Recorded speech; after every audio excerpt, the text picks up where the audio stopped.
आज हमारा very interesting और वेरी इजी टॉपिक है जो कि गॉस की प्रमेय पर आधारित है। हमें एक अनंत विस्तार की चादर दे रखी है इस तरीके की और उस पर एक समान आवेश वितरित है। मान लीजिए इसका पृष्ठीय आवेश घनत्व सिग्मा है। तो फिर इससे कुछ दूरी पर हमें वैद्युत क्षेत्र की तीव्रता बतानी है कि कितनी होगी। तो ऐसा करने के लिए मैंने बताया था कि अगर आपको एक चादर दे दी जाती है तो आपको एक गॉसियन पृष्ठ की कल्पना करनी पड़ेगी जो कि इस तरह का होना चाहिए कि उसके प्रत्येक बिंदु पर वैद्युत क्षेत्र समान होना चाहिए। हम कोशिश ऐसी करेंगे। तो ये हमने एक गॉसियन पृष्ठ बनाया, ऐसा इमेजिन किया कि ऐसे एक सिलिंड्रिकल बेलनाकार गॉसियन पृष्ठ है जो इसको ऐसे भेद करके जा रहा है और इधर से ऐसे निकल करके चला जाता है। इमेजिन करना है कि एक पाइप लगा दिया आपने ऐसे गोल, वो उसको हम गॉसियन पृष्ठ कहेंगे। सबसे बेस्ट गॉसियन पृष्ठ वही होगा। बाकी और गॉसियन पृष्ठ अगर हम चुनेंगे तो वैद्युत क्षेत्र की तीव्रता एक जैसी नहीं मिलेगी। तो ये हमने एक चादर है और हमने गॉसियन पृष्ठ की कल्पना कर ली है। इस चादर से यहां से कुछ दूरी पर यानी कि r दूरी पर कोई बिंदु P है। इस बिंदु P पर ही आपको विद्युत क्षेत्र की तीव्रता ज्ञात करनी है। क्योंकि जो चादर है उस चादर पर पृष्ठीय आवेश घनत्व इधर भी है इधर भी है, तो इधर भी तो वैद्युत क्षेत्र होगा। तो हमने इतनी ही दूरी पर r दूरी पर ही इधर भी ऐसा ही एक पॉइंट को सेलेक्ट किया और उसका नाम रखा हमने P डैश, यानी कि ये P है तो ये इसका सम्मित P डैश है। उतनी ही दूरी पर है इसलिए डैश लगाया। यहाँ पर वैद्युत क्षेत्र की तीव्रता ज्ञात करने के लिए हमें क्या करना रहेगा कि हमें एक छोटा सा अवयव सेलेक्ट करना होगा। अच्छा, उससे पहले अगर हम इस वाली सरफेस के लिए बात करें तो यहाँ पर वैद्युत क्षेत्र की तीव्रता तो होगी इस तरफ और जो क्षेत्रफल वेक्टर होगा वो भी इसी तरफ होगा। तो दोनों एक ही दिशा में होने के कारण थीटा की वैल्यू जो रहेगी 0 रहेगी। अब ऐसे इस वाली सरफेस पे बात करें तो इस वाली सरफेस पर वैद्युत क्षेत्र की तीव्रता इस तरफ रहेगी और क्षेत्रफल वेक्टर भी इसी तरफ रहेगा। तो इसलिए थीटा की वैल्यू कितनी रहेगी यहाँ पर 0 डिग्री। लेकिन अगर इस वाली सरफेस की बात करें, ये जो गोल सरफेस है, वक्र सरफेस है ये, तो इसका क्षेत्रफल वेक्टर ऊपर की तरफ है लेकिन वैद्युत क्षेत्र इस तरफ है। तो यहाँ पर 90 डिग्री बनता है। ये क्षेत्रफल वेक्टर हो जाता है और ये वैद्युत क्षेत्र इस तरफ हो जाता है। तो इसलिए यहाँ पर जो एंगल होगा थीटा की वैल्यू होगी वो 90 डिग्री होगी। यानी कि हमने अपने गॉसियन पृष्ठ को 3 हिस्सों में बांट लिया और दो हिस्सों पर थीटा की वैल्यू 0 है और एक हिस्से पर आपकी 90 है।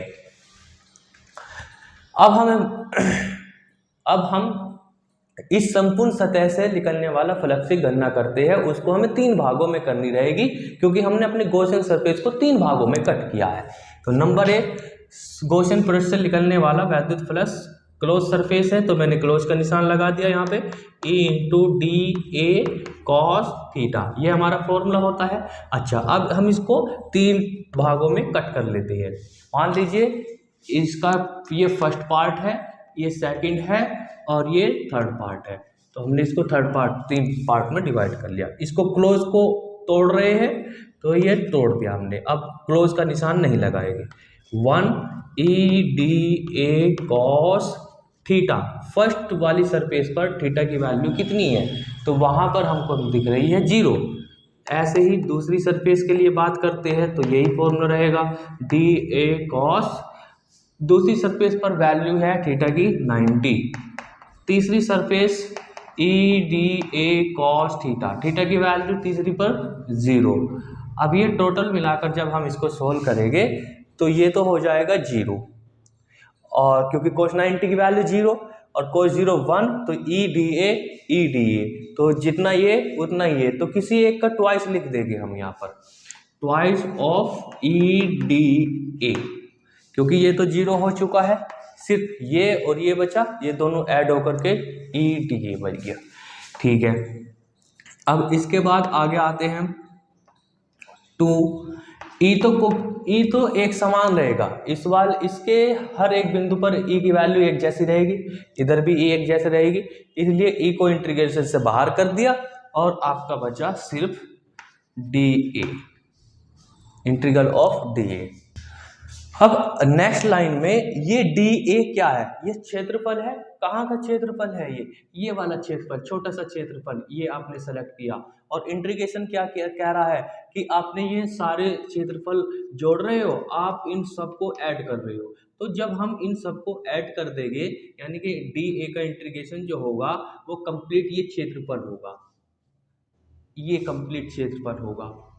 ये क्षेत्रफल इस क्षेत्रफल के बराबर होगा, इसलिए हम अपनी कैलकुलेशन में ये क्षेत्रफल ना कह करके हम इसे कह करेंगे ये क्षेत्रफल है। ये क्षेत्रफल वो क्षेत्रफल है जो कि चादर को बेलन ने पकड़ रखा है।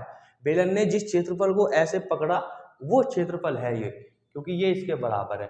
तो डी ए का इंटीग्रेशन कितना हो जाएगा, ए। तो अगली लाइन में हम लिखेंगे flux phi E is equal to 2EA।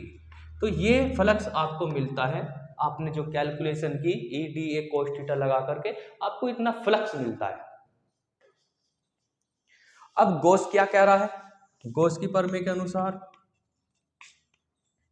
Gauss ये कह रहा है, गॉस की प्रमेय ये कह रही है कि किसी एक गॉसियन परत से निकलने वाला जो कुल वैद्युत फ्लक्स होता है वो वैद्युत फ्लक्स होता है जी उसके अंदर आवेश है उसको डिवाइड कर दीजिए आप हमारे एप्सिलॉन से, ये हमारा गॉस विद्युत फ्लक्स आ जाता है। तो ये तो गॉस की प्रमेय के अनुसार है, ये हमने कैलकुलेट किया है। दोनों ही कैलकुलेशन सही होने के कारण हम इक्वेशन फर्स्ट को इक्वेशन सेकंड के इक्वल रख सकते हैं। लो जी, हमने equation first equation second equal रख दी। तो यहाँ से ये आपको 2EA is equal to Q upon epsilon, यहाँ से ई का वैल्यू फाइंड कर दो। ई आपका बन जाएगा, तो ई का वैल्यू ये बना। अब हम जानते हैं कि Q अपॉन ए क्या चीज़ होती है, ये पृष्ठीय आवेश घनत्व होता है जिसको सिग्मा से प्रदर्शित करते हैं। तो इसलिए वैद्युत क्षेत्र की वैल्यू कितनी आई, वैद्युत क्षेत्र की वैल्यू आई सिग्मा अपॉन 2 एप्सिलॉन। तो ये अनंत विस्तार की चादर के कारण r दूरी पर इतना वैद्युत क्षेत्र होता है। इस फॉर्मूले में r नहीं है, इसलिए वैद्युत क्षेत्र दूरी पर निर्भर नहीं करता। यानी कि चादर से आप ऐसे दूर जाते चले जाओ, जाते चले जाओ, जाते चले जाओ, वैद्युत क्षेत्र की तीव्रता नहीं बदलेगी। यहाँ भी उतना ही वैद्युत क्षेत्र, तो यहाँ भी उतना ही वैद्युत क्षेत्र, यहाँ भी उतना ही वैद्युत क्षेत्र। लेकिन अगर हम एक्चुअल में दूर जाएंगे तो वाकई में वैद्युत क्षेत्र कम हो जाएगा। तो यहाँ पे हमें ऐसे समझना है, यहाँ पर अनंत विस्तार की चादर का मतलब ये है कि आपकी चादर बहुत बड़ी है लेकिन आप चादर से जो दूर गए हैं वो छोटी सी दूरी चल करके गए हैं। जैसे आपके सामने ये बोर्ड है और इस बोर्ड से आप यहाँ पर आए हो, तो ये दूरी बहुत छोटी सी दूरी है और इस दूरी के रेस्पेक्ट में अब ये जो बोर्ड है अनंत विस्तार का कहलाया जाएगा। तो यहाँ पर वैद्युत क्षेत्र की तीव्रता और यहाँ पर वैद्युत क्षेत्र की तीव्रता इस बोर्ड के कारण बराबर रहेगी, क्योंकि आप ज़्यादा दूर नहीं जा रहे। तो दूर जाओगे ऑब्वियसली वो तो कम हो ही जाएगी। तो अनंत विस्तार का मतलब ये है कि आप उस चादर से छोटी सी दूरी पर वैद्युत क्षेत्र की तीव्रता ज्ञात कर रहे हो, जो कि चादर आपकी बहुत बड़ी है, जैसे कि एक कमरे की दीवार, और उस दीवार से आप गए हैं केवल 1 सेंटीमीटर, 2 सेंटीमीटर, 3 सेंटीमीटर, बस ये मतलब होता है। जो टॉपिक हमने किया है कि अनंत विस्तार की चादर के कारण r दूरी पर वैद्युत क्षेत्र, इस तरीके से हमारे पास ये अनंत विस्तार की चादर थी, तो इससे हमने r दूरी पर वैद्युत क्षेत्र की तीव्रता ज्ञात की थी।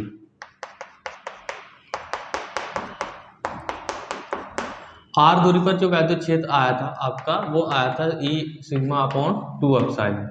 अब यहाँ पर एक केस बन जाता है कि अगर मान लीजिए हम आपको 2 चादर दे दे और दोनों को समांतर रख दे, तब आप वैद्युत क्षेत्र ज्ञात कीजिए बीच में और इधर और दूसरी तरफ, यानी कि 3 क्षेत्र में वैद्युत क्षेत्र निकालने के लिए आपको बोला जा सकता है तब कितना वैद्युत क्षेत्र होगा। तो आइए उसी को हम समझते हैं। तो सबसे पहले हमने ये 2 चादर ले ली इस तरीके से, ये एक चादर होगी मेरे पास। अब इसमें 3 रीजन बनते हैं, एक तो ये बना बीच में, दोनों प्लेटों के बीच में, एक बाहर और एक इधर राइट लेफ्ट बीच में।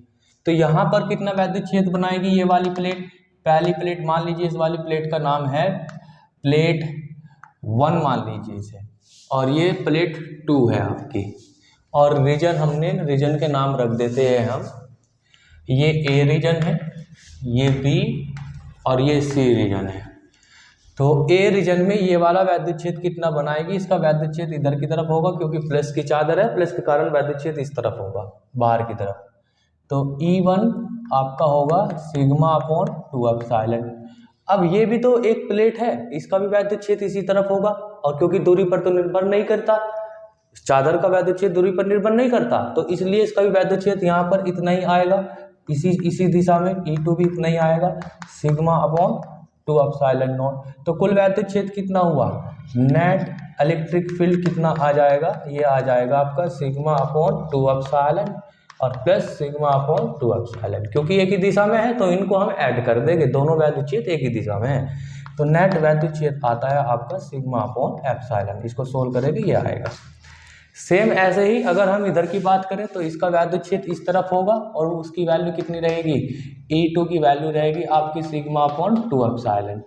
और इस चादर का वैद्युत क्षेत्र भी इधर ही रहेगा, दूरी पर निर्भर नहीं करता वैद्युत क्षेत्र चादर के कारण, तो इसका वैद्युत क्षेत्र भी इसी दिशा में आएगा, E1 is equal to sigma upon 2 epsilon. दोनों एक ही दिशा में होने के कारण नेट इलेक्ट्रिक फील्ड कितना हो जाएगा, तो आंसर है ऐड हो जाएंगे ये दोनों, E upon sigma 2 epsilon note plus sigma upon 2 epsilon note. तो टोटल कितना मिलेगा आपको, सिग्मा अपॉन एप्सिलॉन नोट, ये आ जाएगा। अब बात आती है बीच की, बीच में कितना वैद्युत क्षेत्र होगा, क्योंकि इस चादर पे प्लस आवेश है तो इसका वैद्युत क्षेत्र इस तरफ होगा, तो ये हुआ आपका E1 और इसका वैद्युत क्षेत्र इस तरफ होगा, दोनों का बाहर की तरफ होगा, इसका बाहर की तरफ तो इसका इधर की तरफ, तो ये वैद्युत क्षेत्र इस तरफ हुआ। अब दोनों एक दूसरे में विपरीत दिशा में होने के कारण ये दोनों आपस में घटेंगे।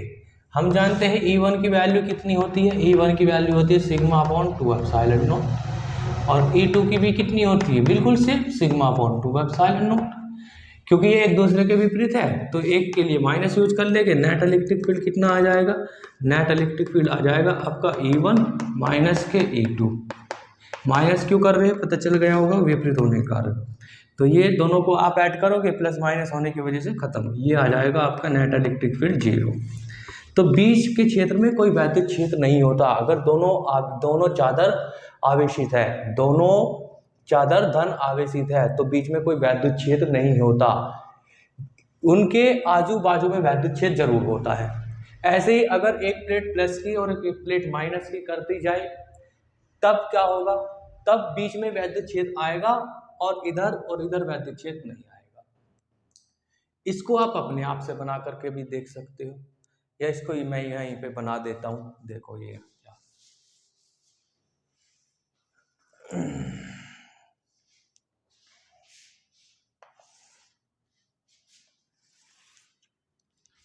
मान लीजिए आपके पास ये प्लेट है, एक प्लेट ये रही और एक प्लेट ये रही, इस पर आपका धन आवेश है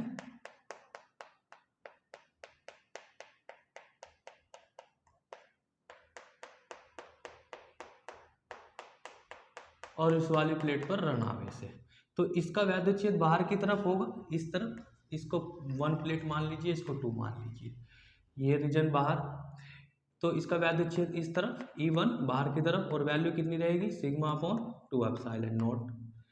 इसका वैद्युत क्षेत्र जो होगा वो इधर की तरफ होगा, क्योंकि माइनस है, माइनस पर वैद्युत बल रेखाएं पहुंचती है, तो ये वैद्युत क्षेत्र इस तरफ है दूसरी प्लेट का, तो E2 आपका इस तरफ है और वैल्यू रहेगी सिग्मा अपॉन 2 एप्सिलॉन नॉट।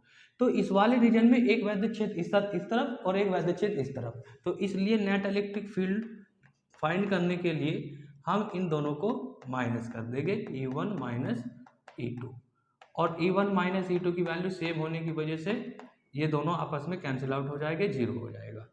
ऐसे इस वाले रीजन में अगर हम बात करें तो इसके कारण, इस वाली प्लेट के कारण जो वैद्युत क्षेत्र होगा वो इधर अंदर की तरफ होगा, ये इस तरफ, ये E2 हुआ, और वैल्यू तो आप जानते हो सिग्मा अपॉन 2 एप्सिलॉन नॉट, लेकिन इसका वैद्युत क्षेत्र इधर होगा, ये प्लस की है ना, तो प्लस के कारण E1 जो होगा वो इधर होगा सिग्मा अपॉन 2 एप्सिलॉन।